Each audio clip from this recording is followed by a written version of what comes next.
नमस्कार दोस्तों, इस दीपावली के अवसर पर बहुत बड़ी रहस्यमय जानकारी आपके सामने लेकर आए हैं। परमेश्वर कबीर साहिब जी कहते हैं, एक राम दशरथ का बेटा, एक राम घट घट में बैठा, एक राम का सकल पसारा, एक राम दुनिया से न्यारा। दोस्तों, आखिर कौन है वह सबसे बड़ा राम जिसकी भक्ति करने से हमें मोक्ष प्राप्त हो सकता है? क्या भगवान राम की भक्ति करने से हमें मोक्ष प्राप्त हो सकता है या नहीं? जानिए शास्त्रों के आधार पर। आखिर भगवान राम को किसके श्राप से राज्य छोड़कर वनवास जाना पड़ा तथा सीता जी को युद्ध करके घर लाने के बाद भी घर से निष्कासित करना पड़ा? इस रहस्यमय जानकारी के लिए देखिए पूरी वीडियो। आओ इस दिवाली कुछ नया करें। इस दिवाली पटाखों को ना कहें। इस दिवाली जुआ सट्टे को ना कहें। हर बुराई से दूर रहें और कुछ नया करें। इस दिवाली हम आपके लिए कुछ नया बताने जा रहे हैं जिससे आपका जीवन ही बदल जाएगा। तो सबसे पहले ये जानते हैं कि दिवाली मनाते क्यों हैं। त्रेता युग में श्री रामचंद्र जी के वनवास से अयोध्या लौटने की खुशी में दिवाली मनाई जाती है। लेकिन क्या आपको पता है दिवाली सिर्फ 2 वर्ष ही अयोध्या में मनाई गई, क्योंकि 2 वर्ष पश्चात सीता जी को श्री राम ने घर से निकाल दिया था। उस समय वह गर्भवती थी। इस फैसले से अयोध्या गमलीन हो गया था। अयोध्या वासियों ने 2 वर्षों तक दीपावली और दशहरा मनाया था। उसके पश्चात बंद कर दिया था कि जिस देवी के लिए रावण मारा गया, आज वह फिर से कितने रावणों का कष्ट झेलेगी। दिवाली खुशी का प्रतीक है। जब राजा और रानी अलग अलग हो गए तो न दिवाली राजा को अच्छी लगे और न प्रजा को।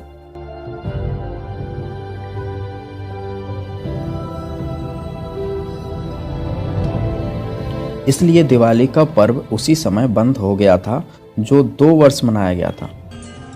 उसी आधार से भोली जनता यह पर्व मना रही है। अब आप खुद ही विचार कीजिए, क्या दिवाली मनाना सही है?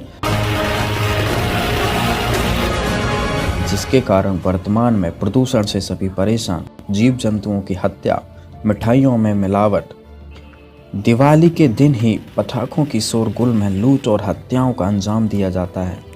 इन सभी मुसीबतों से, इन सभी परेशानियों से बचने के लिए हम आपके लिए लाए हैं जीने की राह, जिससे आपका जीवन खुशियों में बदल जाएगा। हर दिन खुशी की दिवाली मनाई जाएगी। परमात्मा को पाना बहुत आसान है, सतलोक में जाना बहुत आसान है, लेकिन काल भगवान ने जो हमारे ऊपर ये अननेसेसरी बोझ लाद रखा है, जैसे 56 प्रकार की पूजाएं, नाना प्रकार की रीति रिवाजें जिनका कोई औचित्य नहीं, हम बेमतलब अपना समय व्यर्थ करते थे। जैसे होली मनाते हैं, दिवाली मनाते हैं, अब इसमें के फंड शुरू कर दिया, बम भटकावेंगे।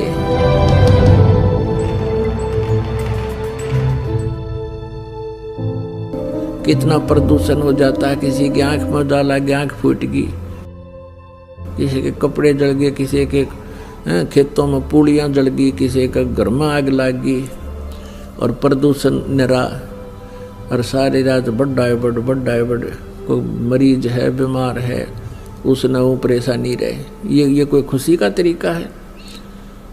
और फिर उद्देश्य क्या?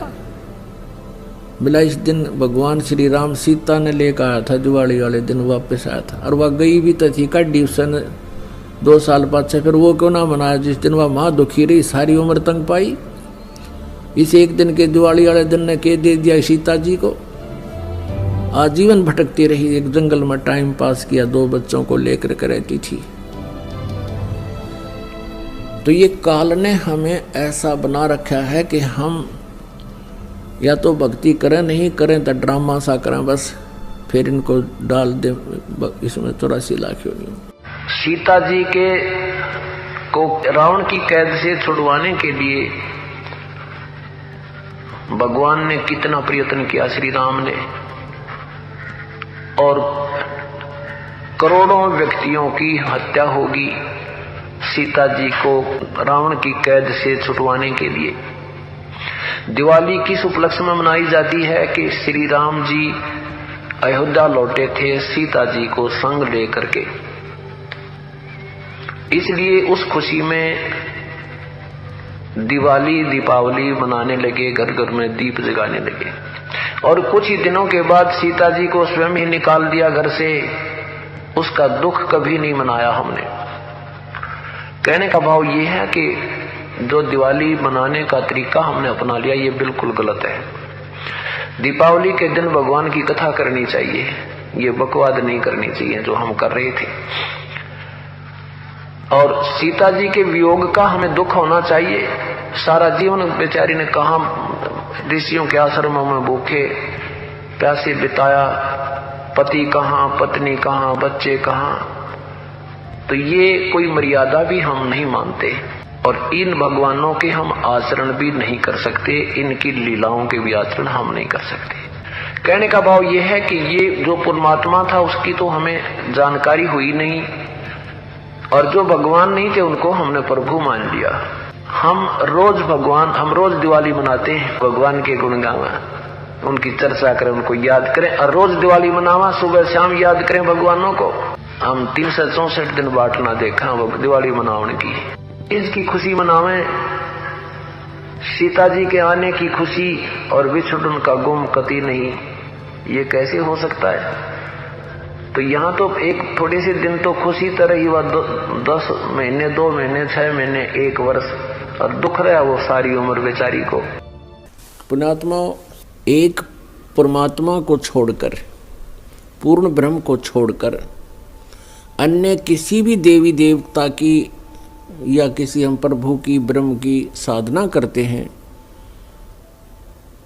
वो मोक्षदायक नहीं है।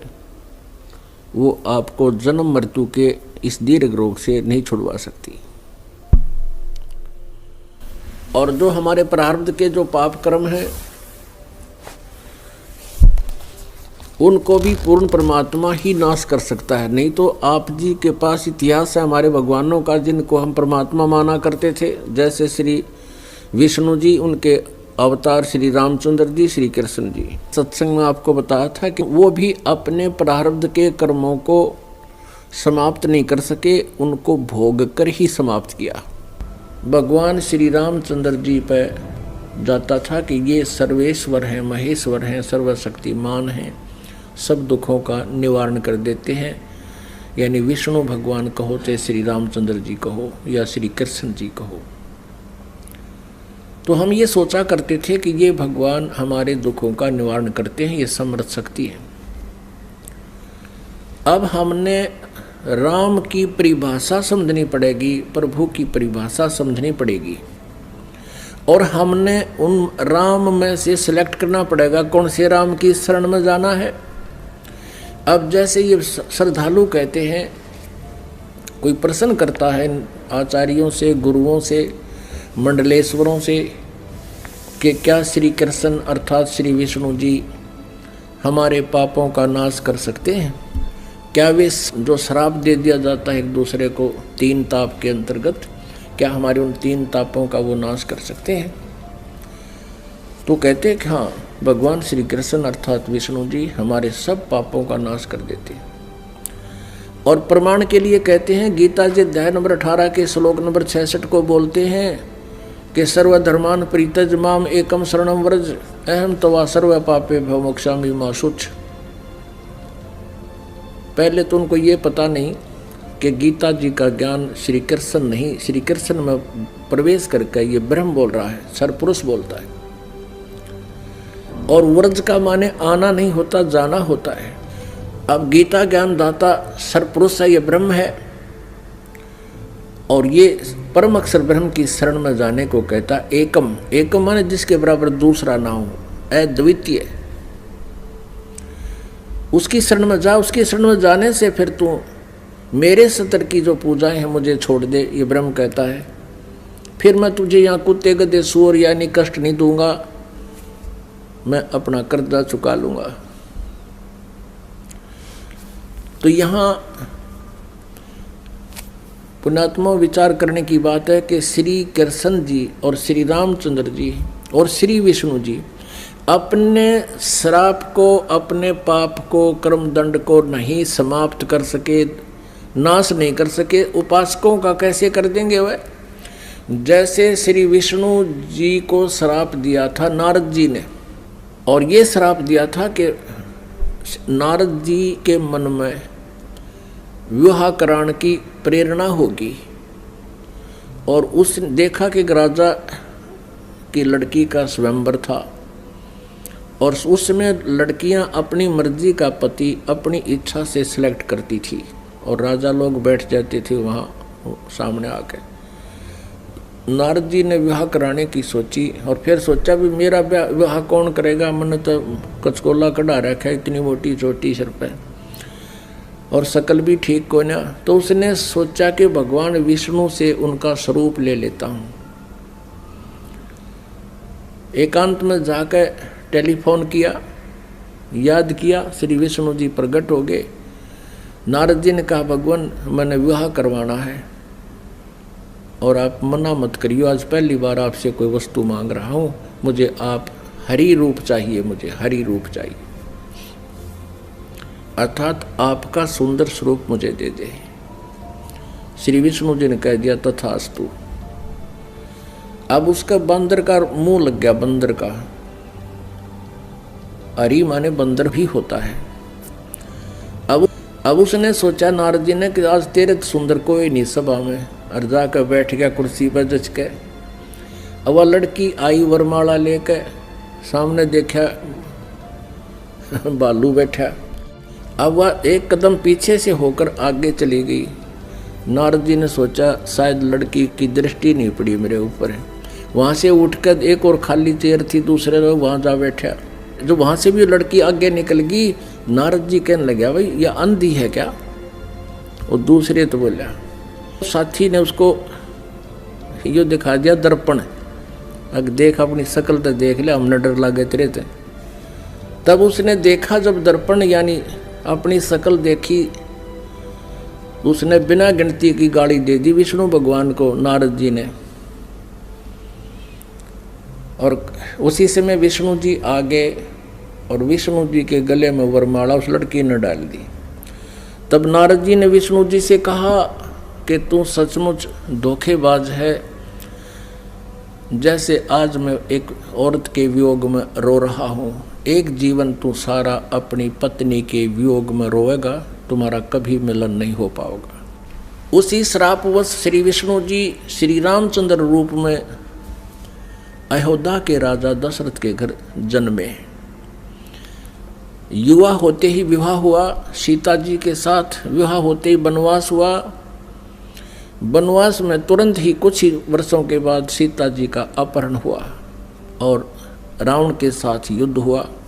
युद्ध के बाद घर ले आए सीता जी को, और एक धोबी के व्यंग से सीता जी को घर से निकाल दिया। आजीवन श्री राम और सीता जी का मिलन नहीं हुआ। पुण्यात्माओं, भले ही श्री रामचंद्र जी अयोध्या का राज करते थे, लेकिन जिस व्यक्ति का परिवार कहीं हो, उसकी पत्नी कहीं, बच्चे कहीं और वो कहीं, वो सपने में भी सुखी नहीं हो सकता। और अंत समय में जब उसने पता चला कि मेरे पुत्र लव और कुश यहाँ पर हैं, उन्होंने भी उससे नफरत होगी और उनसे बात करना पसंद नहीं किया, और सीता जी भी पृथ्वी के अंदर समा गई, उसके दर्शन तक नहीं किए। पुण्यात्माओं, वैसे तो हम देखो ये भगवान माना करते थे, हमारी आंखें बिल्कुल बंद हो चुकी थी ज्ञान वाली। सीता जी को जब युद्ध के बाद घर लाना चाहा था श्री रामचंद्र जी ने, तो ये कहा था कि मैं परीक्षा लेकर घर चलूँगा, यदि तू परीक्षा में सफल होगी तो मैं मान लूँगा तू निष्कलंक है, रावण से तेरा कोई संबंध शारीरिक नहीं हुआ, और यदि तू परीक्षा में सफल हुई तो खत्म हो जाएगी। क्या परीक्षा ली थी श्री रामचंद्र जी ने कि अग्नि में बैठा दी थी सीता जी को, आग लगा दी थी चिता बना के, और ये सोच लिया था कि यदि ये कलंकित होगी तो जड़ मरेगी टंटा कट्टे, और सही होगी निष्कलंक होगी तो जीवित रह जाएगी। तो सीता जी जली नहीं थी, परीक्षा में सफल हुई थी। उसके बाद फिर आकर के एक धोबी ने कह दिया, अपनी पत्नी ने कुट्टा था, वह कहता 2 दिन उस तो दुखी होकर अपने चली गई होगी मित्र प्यारी अपनी सहेली के यहाँ। और जब वो वापस आई तो उसने रात ने कुटा था और ये कह रहा था कि मैं ये दशरथ का बेटा रामचंद्र नहीं हूँ जो 12 वर्ष रावण के पास रही और फिर उसको अपने घर पे रखे बैठा है। उस समय राजा लोग एक विशेष न्यायकारी होते थे, भेष बदल कर अपनी नगरी में घुमा करते थे, कोई व्यक्ति दुखी तो नहीं है। तो रामचंद्र जी ने कान ला कर सुना तेरा जिक्र कैसे हो रहा है। उसने 2-3 बार दोहराई ये बात, इस बात पर कि मैं निंदा का पात्र बन गया हूँ सीता को घर ला कर।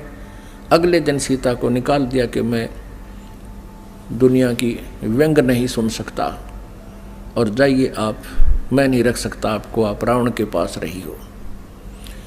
अब फूटे भाग हमारे इसे भगवान थे हमारे, गर्भवती पत्नी और अकेले निकाल सुबह भाग जाए यहाँ से, अरे कलेजा फटना हो जाता है। आदमी अकेला निकाल के देखो, वो तो एक औरत की जाति थी, कहाँ जंगल में जावे, और कहते हैं झाड़ झाड़ बैरी होता है स्त्री का। और ये थे हमारे भगवान, ये थे इनके करैक्टर, इनको हम कहते हैं मर्यादा पुरुषोत्तम। यह क्या मर्यादा थी भाई, एक गर्भवती पत्नी को और घर से निकाल देना, कितना मरो चाहे जीवे, ये तो कितना कट्टर स्वभाव होगा उस व्यक्ति का। अब कहने का भाव ये है पुण्यात्माओं, श्री रामचंद्र जी को जब पता चला, उसने अश्वमेघ यज्ञ करी थी, घोड़ा छोड़ दिया, लव कुश ने पकड़ दिया, रामचंद्र जी के छक्के छुड़ा दिए। सीता को पता चला तो दर्शन भी नहीं करे, उसे किसी के दर्शन करूं समागी धरती में। और श्री रामचंद्र जी ने आकर के वापस इसी दुख में सरयू नदी में जल समाधि ले ली, सरयू नदी में शरीर छोड़ दिया। उसके बाद फिर श्री कृष्ण रूप में जन्म हुआ और रावण के साथ युद्ध के दौरान श्री रामचंद्र जी ने सुग्रीव के भाई बाली को मारा था एक वृक्ष की ओट लेकर, यानी धोखे से। तो उसका भी बदला देना पड़ा श्री कृष्ण जी के रूप में। वही विष्णु वाली आत्मा श्री कृष्ण जी हुई और बाली वाली आत्मा यानी राम वाली आत्मा श्री कृष्ण रूप में द्वापर में जन्मे। और बाली वाली आत्मा एक शिकारी बना और उसने एक विषाक्त तीर बनवा लिया और श्री कृष्ण जी के पैर में तलवे में तीर मार दिया विषाक्त, जिसके कारण उसकी मृत्यु हुई श्री कृष्ण जी की। श्री कृष्ण जी ने जब पूछा उससे, उस पारधी से, शिकारी से, शिकारी ने भगवान से कहा कि हे राजा, हे राजन, मेरे से गलती धोखे से आपके पैर में तीर लग गया। आपके पैर में पद्म है, ये चमक रहा था, दिन का समय झुरमट सी वृक्ष की छाई हुई थी और मैं शिकार के लिए घूम रहा था। आपके ये पद्म की रोशनी मुझे लगा जैसे मृग की आंख है हिरण की, मैंने धोखे से गलती से तीर मार दिया और ये तो विषाक्त है, अब आप जी नहीं सकते, मुझसे धोखा हो गया, गलती होगी, माफ़ करो, क्षमा करो। तब श्री कृष्ण जी ने कहा कि बाली, ये तेरे से धोखा नहीं हुआ, ये ऐसा ही होना था भाई, मैंने तेरे को धोखे से मारा था त्रेता युग में और आज मैं वो बदला दे चला हूँ। अब दुर्वासा जी ने श्राप दिया था यादव कुल को, श्री कृष्ण जी के कुल को श्री कृष्ण जी के समक्ष ही श्राप दे दिया था कि यादव कुल का नाश होगा। किसने? इस श्री कृष्ण जी का पुत्र प्रद्युम्न एक लड़की का स्वांग बना के पेट पर, गर्भवती लड़की का, स्त्री का स्वांग बना करके पेट पर लोहे का कड़ा बांध के ऊपर के गुजरियाँ वाले औरतों वाले कपड़े पहन के और एक नकली पति बनाकर दुर्वासा के पास गए थे उसे मजाक करने के लिए। और ये पूछा था कि हे ऋषि, सुना है आप भूत भविष्य वर्तमान की सभी बता देते हो, त्रिकालदर्शी हो, बताइएगा इसके लड़का होगा या लड़की। तब दुर्वासा ने ध्यान से देखा कि ये तो बकवाद कर रहे हैं, कह दिया था कि इससे तुम्हारा यादव कुल का नाश होगा। और दुर्वासा के श्रापवश 56 करोड़ यादव आपस में लड़कर मर गए और श्री कृष्ण जी भी उसी कढ़ाई के तीर से मरा जो शिकारी ने बना रखा था लोहे से। अपने आत्माओं, जब श्री कृष्ण जी, श्री रामचंद्र जी और श्री विष्णु जी तीनों रूपों में वो स्वयं हैं, वो अपने भी श्राप को यानी कर्म के दंड को नाश नहीं कर सके तो श्रद्धालु के कैसे कर देंगे। एक भक्त ने प्रश्न किया कि क्या श्री कृष्ण यानी विष्णु जी में कोई शक्ति नहीं है? जैसे श्री कृष्ण जी अर्थात विष्णु जी राजा मोरध्वज के घर गए थे, वहाँ उनके पुत्र ताम्रध्वज को आरे से चिरवा कर और उनको जीवित कर दिया था जब वो मृत्यु को प्राप्त हो गए थे। पुण्यात्माओं, कबीर परमेश्वर जी ने फिर ये इसका उत्तर दे रखा है, क्योंकि श्री आदरणीय धर्मदास साहिब जी ने भगवान से ये प्रश्न किया था कबीर जी से कि हे भगवान, हमने सुना है श्री कृष्ण जी ने मोरध्वज राजा के पुत्र को आरे से चरवा कर वो मृत्यु को प्राप्त हो गया था, उसको जीवित कर दिया था, और आप कहते हो कि ये समर्थ नहीं है, ये कोई परिवर्तन नहीं कर सकते। भगवान, यह क्या छोटी बात है? तब परमात्मा कबीर परमेश्वर जी ने कहा था कि धर्मदास, जब महाभारत के युद्ध में और अभिमन्यु की मृत्यु हो गई थी, जो सुभद्रा पुत्र थे, और सुभद्रा श्री कृष्ण जी की सगी बहन थी, श्री कृष्ण जी अभिमन्यु को जीवित नहीं कर सके, वहीं पर वे विद्यमान थे। अब धर्मदास साहब ने पूछा कि हे भगवान, कारण क्या था? तब परमेश्वर कबीर जी ने कहा कि ये भगवान आपकी आयु और श्वास को घटा बढ़ा नहीं सकते। अभिमन्यु की आयु इतनी थी, उसके प्रारब्ध में ये परिवर्तन नहीं कर सकते।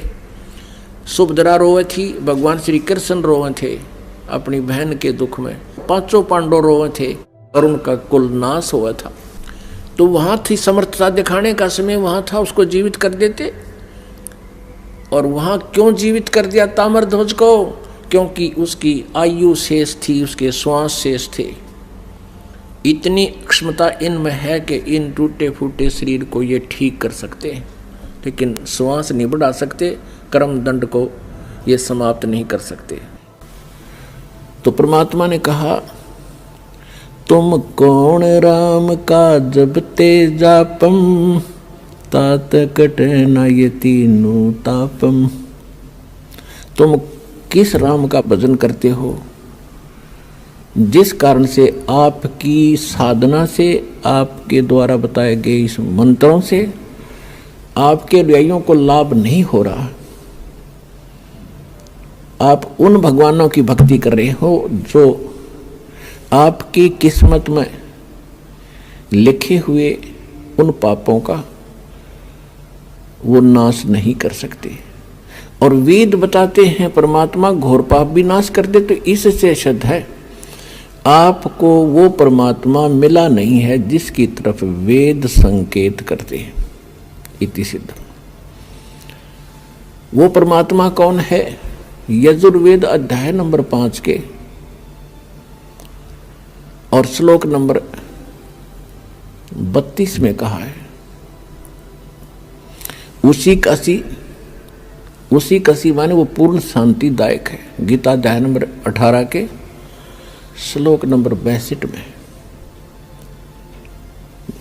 गीता ज्ञानदाता कहता है कि अर्जुन, तू सर्वभाव से उस परमेश्वर की शरण में जा, उसकी कृपा से तू परम शांति को और सनातन परम धाम को यानी शाश्वत स्थान को, अविनाशी स्थान को, सत्यलोक को प्राप्त होगा, परम शांति को प्राप्त होगा। अब वेद क्या बताते हैं? यजुर्वेद अध्याय नंबर 5 श्लोक नंबर 32 में कहा है, उसी कसी यानी जो पूर्ण शांतिदायक है। कबीरसी, वो कबीर है, वो कबीर परमात्मा है। वेदों में उसको कबीर देव कहते हैं, हम उसको कबीर साहब कहते हैं, और कुरान शरीफ में उसको अल्लाहू अकबर कहा है। वो कबीरसी, बमभारी असी, वो कबीर परमात्मा है जो बमभारी माने बंधनों का, अरी माने शत्रु, जो बंधनों का शत्रु है। अंगारी असी जो पाप नाशक है, पापों का शत्रु। अग माने पाप, अरि माने शत्रु, जो पापों का शत्रु है, जो पाप नाशक है। और बंभारी जो कर्म बंधनों, जो हमारे, क्योंकि हम संस्कार से यहाँ फंसे हैं, हमारे संस्कार यहाँ पर हैं, तभी हम उन संस्कारों से जन्म मृत्यु में लगे हुए हैं। कभी किसी से हमारा संयोग है, किसी के हम पुत्र बन गए, किसी की पुत्री बन गए, किसी के पति बने, किसी की पत्नी बने। तो ये संस्कार हमारे जो हैं, इनके कारण हम बंद में हैं।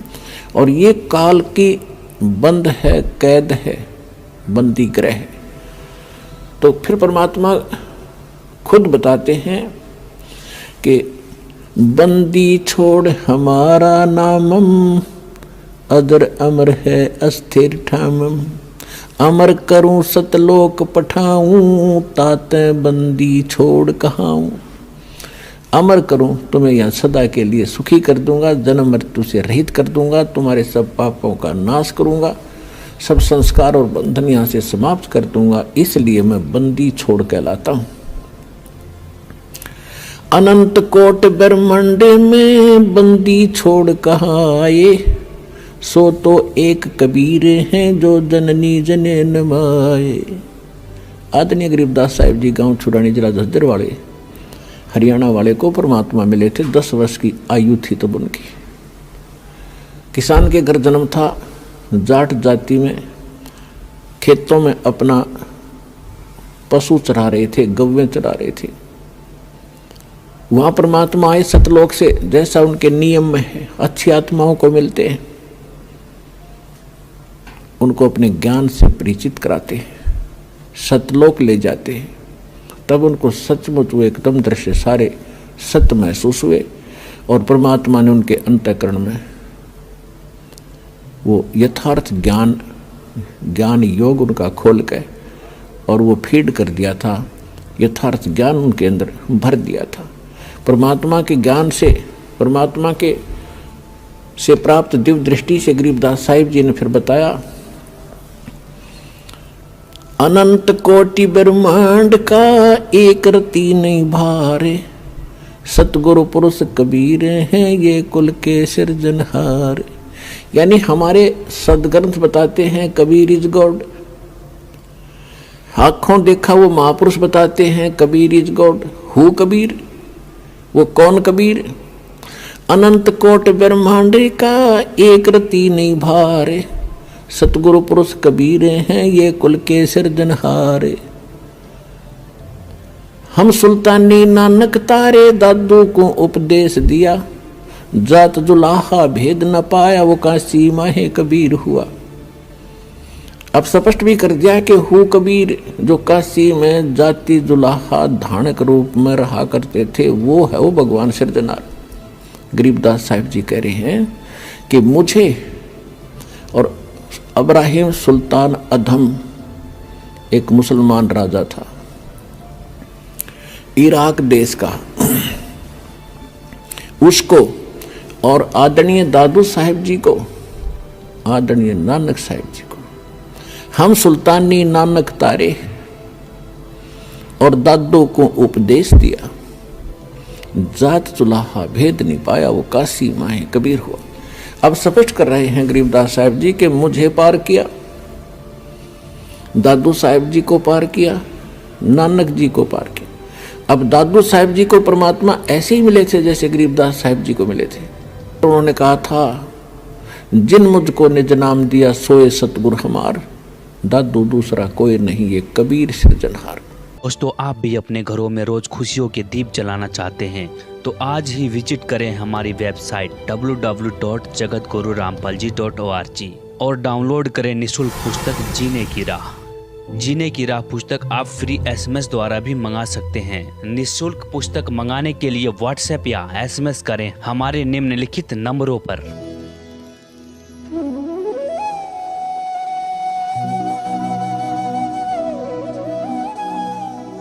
अगर आप ये वीडियो YouTube पर देख रहे हैं तो हमारे चैनल को सब्सक्राइब करें और बेल आइकन को दबाना ना भूलें। अगर आप Facebook पर ये वीडियो देख रहे हैं तो हमारे पेज को लाइक करें।